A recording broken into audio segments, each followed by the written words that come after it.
What would you do if a small act of charity, something as simple as donating a modest sum to a cause you believe in, landed you in prison for 12 years? Imagine the shock and disbelief. This is Carolina's harrowing story, a tale that underscores the unpredictable and often harsh realities of international politics.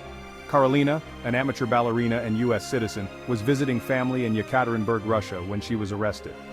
Her crime? A seemingly innocuous act of kindness. A $51 donation to Razom for Ukraine, a charity providing humanitarian aid amid the Russian invasion of Ukraine. This organization has been instrumental in delivering much-needed supplies and support to those affected by the conflict. However, Russian authorities saw it differently. They claimed the donation supported the Ukrainian military, charging her with treason. The severity of the charge was shocking, given the small amount of money involved. Despite insisting the donation was for humanitarian purposes, Carolina pled guilty in a closed-door trial. The trial was swift and lacked transparency, raising questions about the fairness of the proceedings. Her boyfriend, boxer Chris Van Heerden, is outraged. He has been vocal about the injustice Carolina is facing. He criticizes the U.S. State Department for not including Carolina in a recent prisoner swap that freed journalist Evan Gershkovich. The exclusion has left many questioning the priorities of the U.S. government in such negotiations.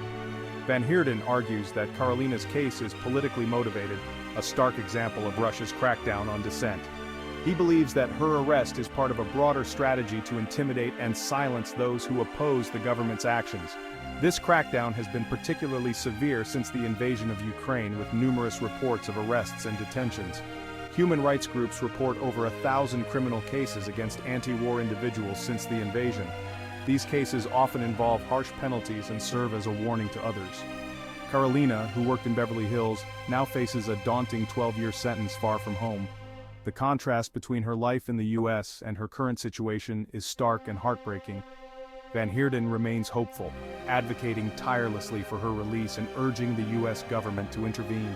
He has been organizing rallies, speaking to the media, and doing everything in his power to keep Carolina's story in the public eye. He believes Carolina's only hope lies in being declared wrongly detained, a status that could prioritize her case in diplomatic negotiations. This designation would signal that her detention is politically motivated and unjust. Diplomatic efforts are often complex and slow-moving, but such a status could expedite her case and bring more international pressure to bear on Russia. Carolina's story is a chilling reminder of the risks faced by those caught in the geopolitical crossfire. It highlights the precarious position of individuals who find themselves entangled in larger political conflicts. As her appeal looms, all eyes are on the international community to see if justice will prevail. The outcome of her case could have broader implications for other detainees and for international relations. Let's hope her story doesn't end here. The fight for her freedom continues, and her supporters remain steadfast in their efforts. Thank you for watching. Your attention to this issue is crucial. If you find this story compelling, please share it and help raise awareness. Every voice counts in the fight for justice.